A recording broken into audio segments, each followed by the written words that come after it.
Look, I don't care what you are. This ends now! We're the ones who live.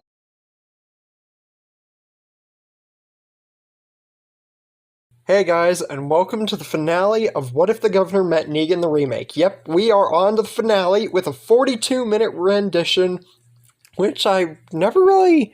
This is the longest finale I think I've ever done. This will cover the whole Whisperer arc and what happens after, and you'll see why this is the finale as we get into it. We get into Season 9, where we left off last time, with Rick Grimes being a comic counterpart after the whole governor situation, and yet not really, because this would be far later than in the comics when he originally, his arm was taken from him.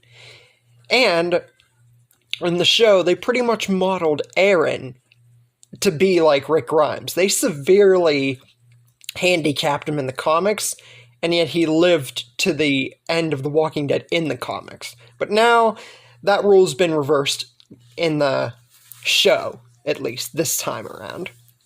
And yet, not really, because of how much later it's happened. But anyways, what happens after, besides that, since that's where we're at, Gregory still tries to kill Maggie, but Ken isn't killed on the run this time, so it's just Gregory being like, I'm done listening to her, and the fact that he lost the vote and everything, which I feel would still happen. But it isn't Maggie who hangs Gregory. It's Glenn who shoots Gregory, which isn't the first time I've had Glenn kill Gregory in a story. No. I've had him do it on several occasions. Because I feel that if it were to have come down to it and Glenn had lived, he would have killed Gregory, no frickin' problem. No way he would have, not killed Gregory in the place of Maggie. If Glenn were to have let Maggie hang Gregory, that's really to be argued. After that, the whole bridge situation and everything would be severely undermined because of how much more people, Dawn's group, Gareth's group, it wouldn't even be like a contest or anything. We'd have far more people from all the other communities. It wouldn't even be an issue. Then we get the 6-year time jump where Yumiko's group is introduced. But this time, they wouldn't just be saved by Judith, if at all by Judith. They would be saved instead by Dawn and some of her police force, along with new members to the police force. Because remember, whenever Dawn and them joined the group, along with Gareth and them, they not only brought Dawn and Gareth's groups more together, but they got members from all the other communities to act as constables, which is what Deanna did. Rick's modeling that more and more because of how much different he is. He introduces himself once Yumiko's group is brought to the communities, sort of like a comic Rick move. But, like I said, not really. It is like comic Rick, and yet it's not like comic Rick, if you guys get what I mean. Because he really... It's a 50-50 battle, really, because of everything that's happened in the story. Anyways, we then get into the introduction of what would be the Whisperer Saga, and what will be the Whisperer Saga, with Abraham, Sasha, and Spencer being around to accompany Eugene and Rosita to the tower, so that way they can further their communications, because I feel that that is something that would happen regardless of any kind of outcome. Unless you're with Eugene and Milton in my Sophia story, then it happens way earlier. So, yeah, that's different. But anyways, we're not, I've done this before too. This finale is going to have a lot of repeats from other stories, which isn't the first time I've done that either, so a repeat on top of more repeats, as it were. Eugene is not going to fall and injure his leg, so they're not going to be, in a horribly bad situation. Because of Abraham, not only because of Sasha and everything else, but Abraham and Spencer mainly play the part in helping Eugene not hurt his leg. But it's all three of them together with Eugene and Rosita that help them get out of there without, leaving anybody behind.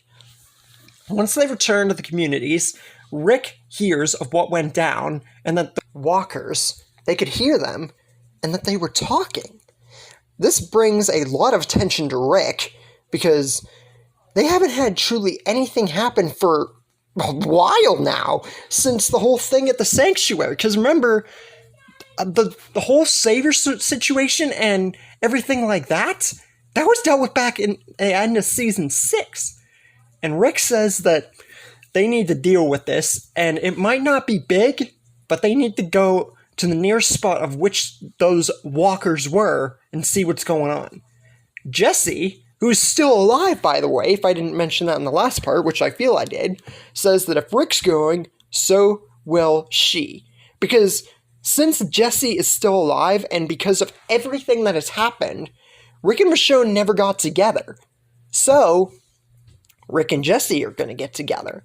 That's not the first time that I've done that little bit either. Very few and far in between stories have I put these two together. It's just because of circumstances. I got nothing against Jesse. Sam's the only one that I ever and Ron, but those had their own little problems too. Michonne is still going, even though she's alone. Daryl is accompanying, because he went before. Abraham and Sasha are going too.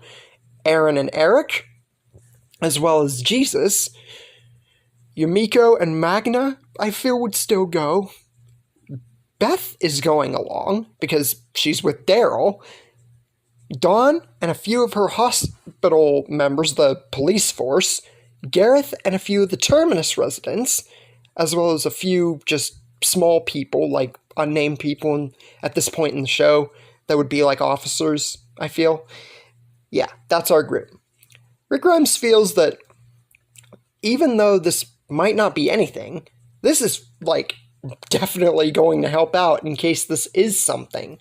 Like, in case this goes bad some way, somehow, some way. Anyways, they go off. And with that, we get to the cemetery. And nothing truly, like, comes off as unordinary, so to speak. That is, until walkers start to emerge. And this is the part where Jesus would originally fight them alone. But since we have so much more people, any whisperers that are revealed kill just small unnamed people. Really nothing truly important. So the threat of the whisperers, like the entrance to them, is significantly undermined. Because, yeah, that's just how it would go around this time. Then we get to the bridge sequence, which, again, that didn't really amount to much besides Lydia being revealed, you know, Alpha's daughter. It really just comes off just so much more it's just, okay, it's a Whisperer girl. Which kind of was the deal before, but then we realized how important she was. Anyways, this I've also done before, but Rick, this different kind of Rick, he would definitely spare her. Now, on some occasions, I think I've had her kill her, or had more, like, you know, thoughts about wanting to kill her. But this time, I don't think he really would. And they bring her to Hilltop. But before we get into more of that, there's something that I forgot to mention in the last episode, which I realized after I made this story, or this part of the story, that I forgot to mention. Sadiq. Totally forgot to mention him in the last episode, or, you know, when I made when I made the parts for this particular setting for the story, I forgot to mention Sadiq in this portion. What happens to him? Well, he would still get saved. I'm not running that past here, especially with the group we have at this point in the story. This would be Season 8 territory, by the way, which was how it happened before. He would be saved by Carl again, with the accompaniment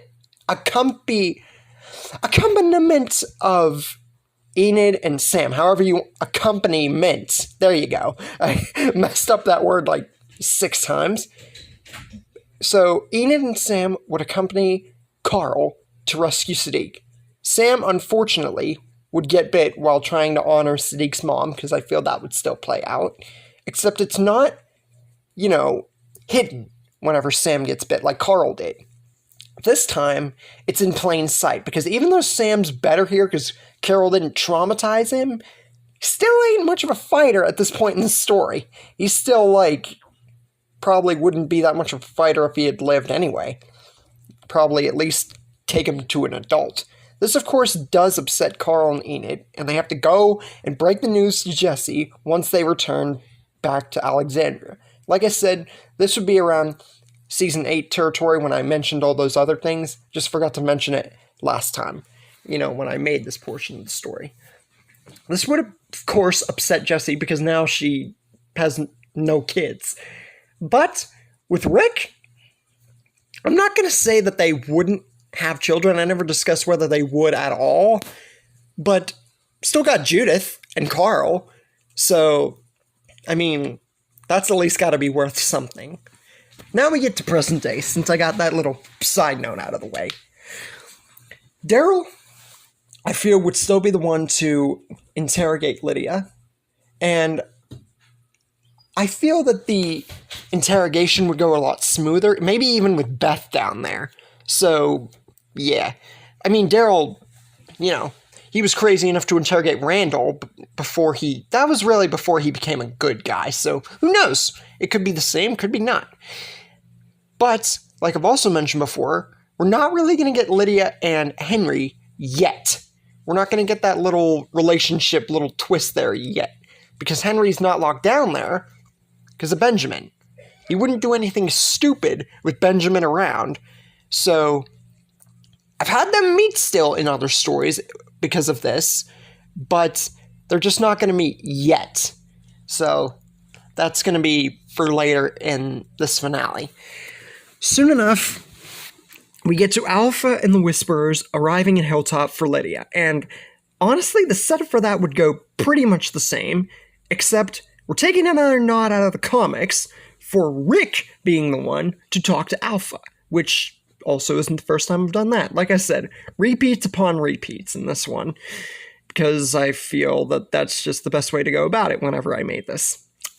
And I do repeats in my other stories anyway, pretty much all the time. Now, Rick says that she ain't getting Lydia back, and she knows what's been done to her and everything. And that if they want a struggle or a fight, they're going to get one. But, just as he says that, Luke and Heath are pulled out of the bushes by two Whisperers and held at hostage point. So, because Alden's dead. So, yeah, Heath. I've also not done that one time either. I've included him as a hostage too. Alpha says that she wanted to kill him, but she wants her daughter more. Pretty much all what she said to Daryl, and, pretty much that going down per normal. And ultimately, Lydia being held back to Alpha, and, unfortunately having to go back with her in the exchange of Luke and Heath. Now, back at the Kingdom, we get that whole movie little plot there, but with far more people, because the Kingdom didn't lose any of its fighters, and it's in much better working condition because of the savior threat being next to nothing. The governor was the main problem. So there's Shiva, Richard, plenty of the Kingdom. It really is just much easier. And the Highwaymen makes the threat of them at first much more significantly undermined, because even though it seemed like there was stuff that was going to go down with them, yeah, the small threat that we thought they were going to be in the original, yeah, that's way more undermined. A lot of things undermined in this. Anyways, Henry, Benjamin, and Morgan, after Alpha and Lydia leave with all the other Whisperers and everything, they all agree that Rick just sent Lydia back to a monster. Think about it for a second. They saw the marks. They saw what Lydia's been through and everything else. At least they heard most of the truth and everything. They gotta go back and get her. They can't leave her with that group, that horrible mother. Especially after they saw her smacking Lydia and everything. Being so assertive. It's just wrong. But Abraham, Dawn, and Gareth all just pitch in right away and say that going after the Whisperers, even to get Lydia back, would be suicide. Because even though the threat of them at the cemetery was meek, they still lost people. Well, a few unimportant people in the version of the story, not the, the world that they're in. But Rick, you would think that he would not want to do this, but, like I said, he is a much different Rick Grimes than I've ever covered. So he says that if they're going to go, they need good people, and they need to be, good at getting her. So Daryl, Connie, Beth, and Morgan are all going to go. Rick looks at all of them, just to be sure, and asks if they're all going to be okay. It looks at all of them in particular. Not that he's unsure that this is going to work, but he just wants to be sure that all of them are going, and they know what they're getting themselves into. Morgan just, suffice it to say, just tells Rick that he doesn't die, being a very, Morgan move. And everybody else, they're all okay. Now, of course, Benjamin and Henry would want to go, but Morgan insists that they stay, because even if it's for Lydia, because neither one of them's in a relationship with her yet, they gotta stay back so that they're, if they bring too many people, they're at risk of, losing, people. And they lost people with the cemetery. The fewer, the better, ultimately, in this case. Now, Daryl and Connie pulled a move that they did originally by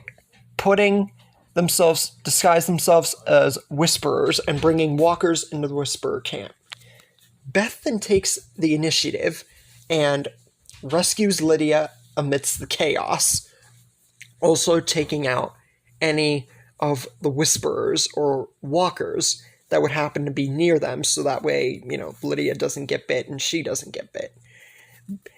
Morgan, while they're all leaving, would take out some of the Whisperers and walkers with the stick, just in case any of them happened to come across them while they were trying to get away. Especially, Alpha or anybody. He really doesn't care just as long as everybody's safe. He isn't crazy Morgan, but, still. Eventually, Beta and a lot of the Whisperers and the Walkers that he had in episode 9-13, whatever, it don't matter. He pulls them all together to the building that they were at originally. And with this comes a unique, clever plan brought to the attention by everyone here. Daryl and Morgan agree on the fact that they should be the ones to take out Beta together. They're the two strongest here, and with Morgan's combat skills with the stick and Daryl's own unique training, they can beat him. One of them probably would just be enough, but they shouldn't take any chances. Beth and Connie are told and agree to stay aside and take out any Whisperers or Walkers that happen to get up to the stairs where they are at the building, just to be on the safe side. And they do in unique fashion. Connie takes out a few Whisperers and Walkers like she does whenever she kills them in the original. And Beth, I gotta say, this is probably the first story that I have done that I've really pulled out the warrior in Beth. Made her like a Daryl 2.0, so to speak. Using the crossbow way more than I've ever had her use at all, really. Making Beth have far more potential, besides my, what if Amy survived, mainly. But anyways, she takes out Whisperers and Walkers in unique fashion as well, with the crossbow and her knife. Because remember, she'd still be alive, so she'd still have her knife. So Daryl still has his one knife, which means we don't get the sick two-knife thing. I feel like Daryl would have a second knife eventually, just not from Beth. Anyways, they take out their Whisperers and Walkers. Meanwhile, Morgan takes out one of the Whisperers that Daryl did in the original, which isn't much of a real change, but still something to point out. and Daryl takes out the other one that he does with the axe. So, with all that said, we get to the big fight. Beta, which would originally be Beta versus Daryl. But, like I've done before whenever Negan and Daryl fought Beta together, not only in the original, but at this point, which I've done in a few of my stories, this time, it's going to be Morgan and Daryl versus Beta. Beta comes crashing through, ready to attack, but he doesn't get the chance to. Because just before he is about to tackle Daryl to the ground, which he does in a very cool fashion, Morgan comes straight to the left of where Beta is running towards Daryl from, and knocks him right in the face with his stick, just to really catch him off guard before he begins to attack. Then, whenever Beta is just dazed and confused because he didn't know that Morgan was right there, obviously, this is a great ambush, Morgan just goes full combat Eastman style and just goes whack after whack, strike after strike at Beta. But the strikes don't really hurt Beta as much as you would think. Sure, Morgan has the advantage in combat maneuvers, like using his combat to his advantage, but the strikes aren't really hurting Beta, so to speak. They did catch him off guard, but soon enough, Beta begins to grow tired, annoyed, because the strikes aren't hurting him too much, they're just annoying him. And soon enough, he begins to get the edge on Morgan, not in combat maneuvers, but just in pure, brute strength. And the towering beast that Beta is, he'd be able to do this to even combat Morgan, no matter what Morgan he was. Fear Morgan with the axe, a little bit different. But Morgan even begins to realize that Beta is going to take a lot more than just a stick to take him down. But he doesn't have to worry about that for long, because just then, Daryl comes right from behind Beta, which is what I've had him do before, and like in the original, slices his chest, and then stabs him in both of his eyes with his knives, because I feel that would happen regardless. Morgan would have a knife on the ground, or maybe Daryl would have a second one. It just really depends. This is season 9 we're talking about here, so anything's possible, even if Daryl didn't get Beth's knife. So yeah, we get that gruesome scene, which I think is, a lot of people complain about Beta's death, but that scene, it's pretty friggin' hardcore. After that, taking no chances at all, even if Beta's blind, Daryl and Morgan gun Beta down until no part of him can either turn into a walker or, move at all. Until his face, his body, everything is just decayed flesh and just, a shell of who once was the towering beast Beta. And when Alpha figures out about this, which we all know what happens, that means there's going to be extra Pike victims whenever the Pike scene comes up here pretty soon.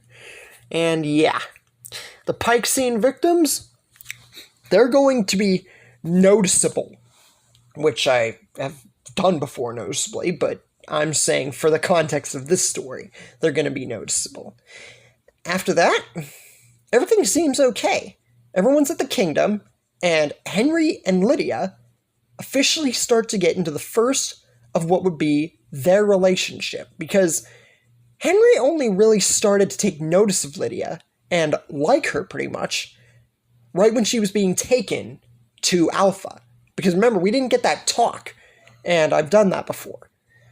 But all good things come to an end as we get into Alpha disguising herself amongst the kingdom. And, having that whole talk with Ezekiel, and that progressing into her sneaking up on Lydia and trying to get her back. But as much as everything's changed here, Lydia would still not want to go back because of everything that's happened, and the fact that she would even probably use Beta's death against Alpha, which would make Alpha all the more angry, but she can't do anything here. And she still loves her daughter. She's not gonna kill her. We all know that from season 10. She wouldn't kill her in this moment. And that's what she told Beta. And then we get to who's kidnapped. Rick, Michonne, Morgan, and Daryl. All of them are kidnapped. And Rick is shown the Horde by Alpha, like the comics. Because in the show, it was Daryl. In the comics, it was Rick. This time, it's Rick, which I've also had happen before. Taking much more noticeable notes from the comics, since I've also not only looked at more upon it, but I've read all of it. So, yeah. Anyways, that brings us to the Pike scene, with extra pikes. And we're officially going to get into who the Pike victims are. Because most of them, albeit some the same, because small people, a lot, are pretty dang noticeable. First, Ozzy, the leader of the Highwaymen, would still die. Alec being the next one, because remember, they're small people, didn't really matter that much. DJ being the next one, a small savior. Ken, like he did in the comics, dying. Can't remember if it was the same Ken, but he still dies. Rodney and Adeline are the next two. Finally got their names right. Next victim would be Gareth's brother, Alex. The next, his mother. So, yeah, living far longer than I've made them survive. The next one would be O'Donnell, the side captain to Dawn. And yeah, he'd be living a lot longer too. Next, the officer that assaulted Beth, or, at least tried to. We don't really talk about that. And the next one would be Benjamin, which is, I feel, the first time I put him on the Pike scene. Gareth would be the next one. And honestly, this would be kind of sad. With Dawn being the next, they were pretty good characters after they saved Rick. Jesse would be the next victim. And last but not least, Beth. The last few victims, like I said, for the context of what this story has been, yeah. The victims, most of them being, small ones, yeah. Last few were definitely noticeable. And I feel that that would be put more into purpose, not only because of Beta's death, but I feel that Alpha would know from her first meeting with all the group, and the fact that they invaded her camp and everything, that they would be the best people to kill. Because I feel that's what happened in general when Alpha did that. Now, we have a bunch of people out for Alpha's head. Morgan, Henry, Ezekiel, Rick, for just, the last few deaths mainly, Daryl, and all of them are now going to be after Alpha's head. Which, I've done that before in my original What If Rick Spared Shane. I had a bunch of people after Alpha's head, and I cut the whole Whisperer arc back then. One, because I didn't know what the crap I was doing, obviously. And number two, because I felt like at the time, Alpha would just be completely and utterly killed. But Morgan? Oh, Morgan. This would honestly be one of the only times, because I've covered it before, but one of the only times that I've had Morgan be involved in losing someone from the Pike scene or even being around at this time. So Morgan, he's back to being crazy, and that's not going to go well for the side of Alpha. Now, I feel that when Henry and Lydia would talk again, because their relationship would be growing much more with Henry being alive, he would say to Lydia, as well as probably many others, that Alpha needs to die. And as much as Lydia would probably fight against this, Henry being around and everything being, not, kind of better yet not really, she would understand a lot more because of her own character development being a lot better with Henry being around.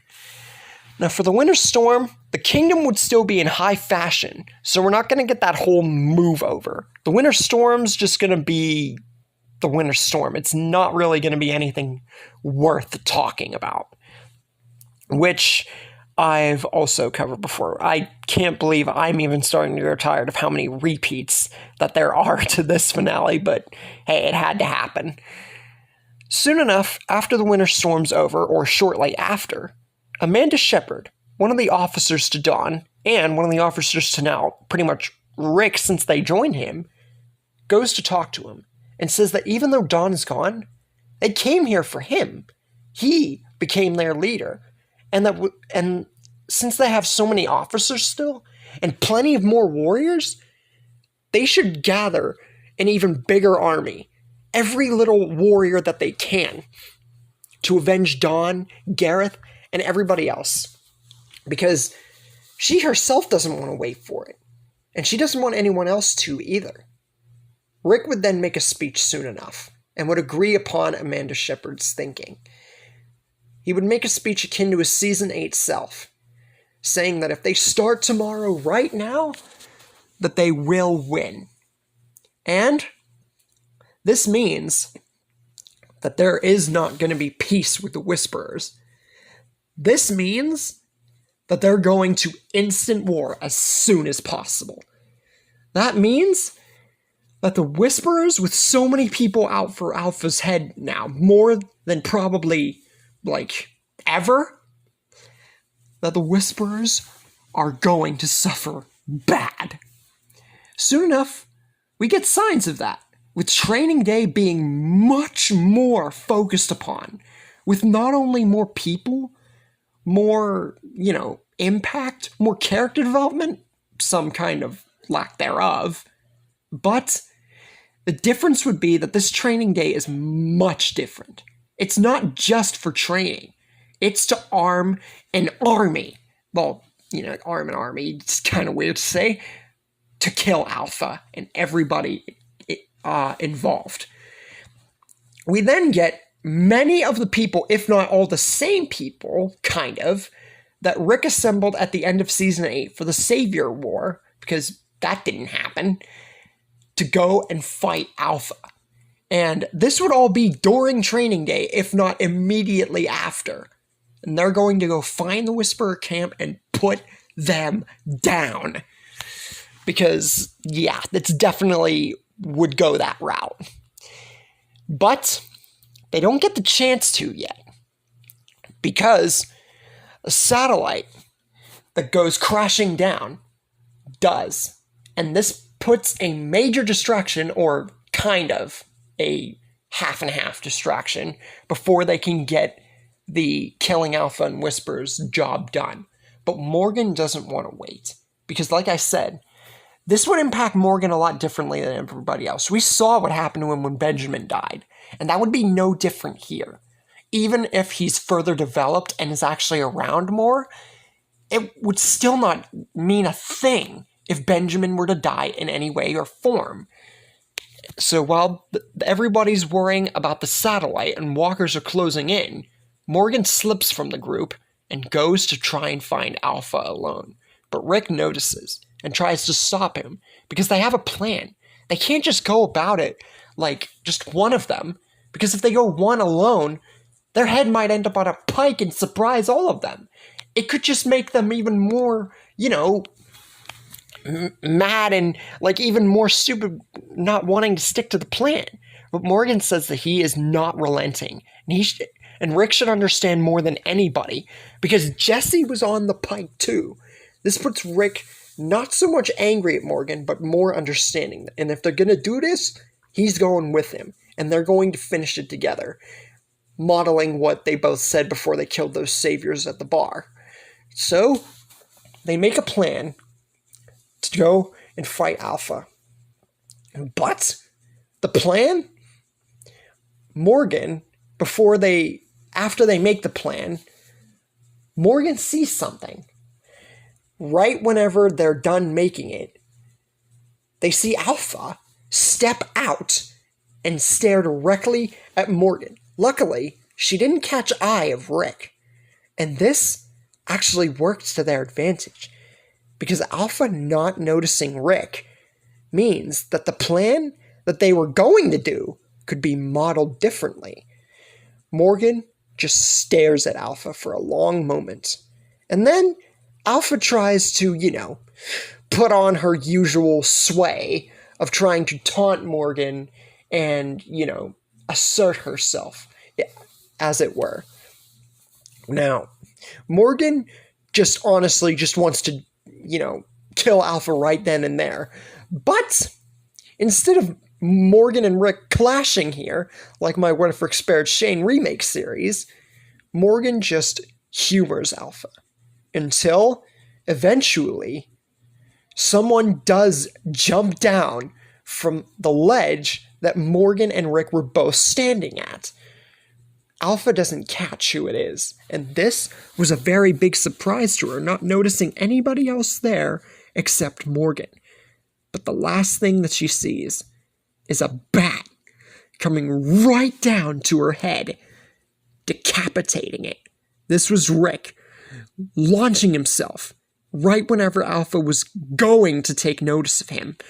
And right at that moment, he launched himself back and then ran right whenever Morgan and Alpha were trying to, Morgan was trying to distract Alpha because he knew what Rick was doing. Rick decapitated Alpha with Lucille. Think about that for a second. After that moment, and after Rick collects himself, because that would be a hard fall for one thing, and for two, just everything that happened. After he collects himself, he yells out to all the parts of the woods that he is now standing at for any whisperers and anything to come out of hiding right now, unless they want to end up just like their leader, showing Alpha's head and his bat, which would be his, obviously, because Negan and Lucille, like I said, really did not matter in this story. The whispers begin to come out because, Alpha's head and the fact that they're staring at the guy who just killed her, they're not gonna, not listen to this. And walkers begin to emerge too. Rick points his gun at all of them and shows Alpha's head and Lucille and says that if all of them do not want to end up like their leader and their commander, they're all going to get out of here. They're going to run, and they're going to never return. They can lead the horde off a cliff. Poetic, honestly. Original story. They can go somewhere else, die to another group. He doesn't care. But if all of them don't leave right now, he's going to do exactly what he just did to Alpha to every one of them. And the Whisperers, not seeing much of a choice in this factor, having no Alpha, no Beta, no one to really take the place of either of them, besides maybe Gamma, not really, and the fact that they are staring at the guy who decapitated their leader with a barbed wire baseball bat from a ledge, and the fact he's one-handed makes it even more scary. Which makes them just listen to Rick.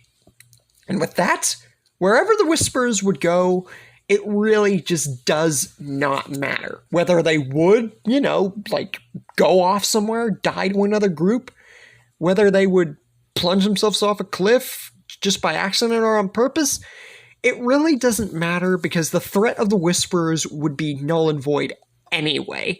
With Alpha's immediate death right here, it's just natural that the threat of them just does not matter. And after that, well, you would think that I would continue on the story with the Reapers and the Commonwealth, but I really just cannot, because with the Reapers and the Commonwealth, it wouldn't even be worth telling a story out of that. And the only reason that I did with the Whisperers is really because of the Pike scene and the sick decapitating of Alpha's head with Lucille. Because, let's be honest, we would all like to see that.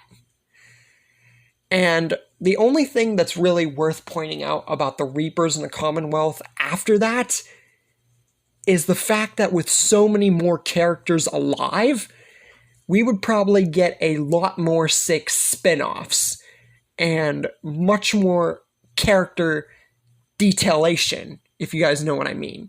We'd get far more history into the characters and far more sick spin-offs that we've wanted to see, maybe will see, and could see. You know, stuff like that, which I've also touched base upon before too.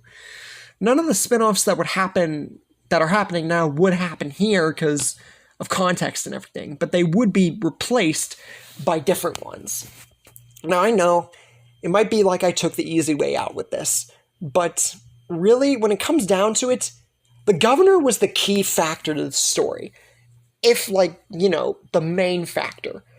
Once he died, the Whisperers were the only real thing to speak of. Besides that, everything else would be significantly hurdled, if not just pointless to tell.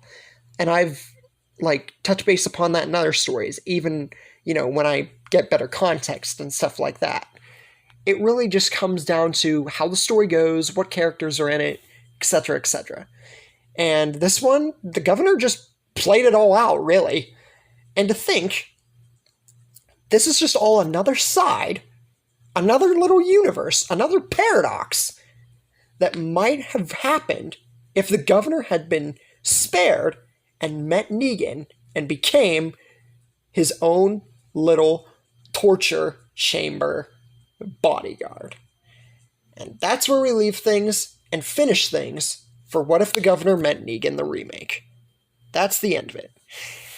I definitely think that while this is also my longest finale, that it was worth it in many regards. Even if the governor was the main thing for this story, I think it really played out the way I really intended it to. And that's how I feel about a lot of my stories. Because, honestly, if I had played this out the exact same way, it really would have just been a carbon copy rehash. That's why I've made my remakes a lot different. And yet, not so different, if you guys know what I mean.